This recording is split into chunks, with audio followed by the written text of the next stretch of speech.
उसका अकेलापन अब उसे बहुत परेशान करता था। वह मुस्कुराती, लोगों से मिलती, लेकिन भीतर कुछ अधूरा था। वह गुमसुम सी रहने लगी थी।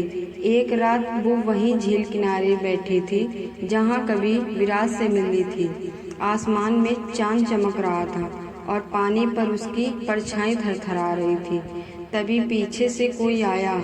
लंबा गंभीर चेहरा, नीली आंखें और एक अद्भुत चेहरा। उसने कहा, मैं नागेंद्र हूँ, नागलोक का राजकुमार।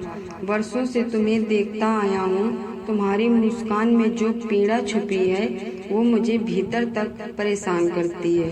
काव्या चौंकी नहीं। वो अब जीवन के तमाम अजीब मोड़ों की आदत हो चुकी थी। तुम नाग हो? नागेंद्र ने सिर हिलाया। और तुम राक्षस की बहन? दोनों ही अपवर्जित, दोनों ही प्रेम से वंचित। शायद इसी कारण मैं तुमसे खिंचता आया हूँ। नागेंद्र और काव्या की मुलाकातें बढ़ी। अब वह रोज नदी किनारे मिलने लगी। वह उसे नागलोक ले गया, जहाँ दूधिया झीलें थी, आकाश में तैरते कमल और सोने के बेलों से सजे महल।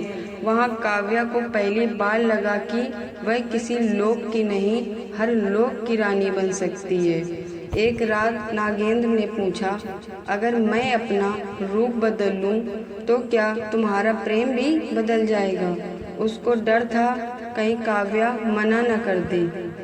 काव्या ने जवाब दिया, अगर मेरा प्रेम रूप पर टिका होता तो मैं विराट की बहन ही न बनती। मेरा प्रेम सिर्फ दिल देखता है। आप दिल के बहुत अच्छे हैं। नागेंद्र ने उसी क्षण अपने पिता नागराज तक्षक से विवाह की अनुमति मांगी। नागलोक में यह बड़ा विवाद बन गया। एक मानव कन्या हमारी रानी नहीं बन सकती। दरबारियों ने कहा। नागेंद्र बहुत दुखी हो गया। लेकिन उसी रात भगवान शिव स्वयं नागलोक में प्रकट हुए। जहाँ प्रेम शुद्ध होता है वहाँ जाति, रूप या लोक का भेद नहीं चलता।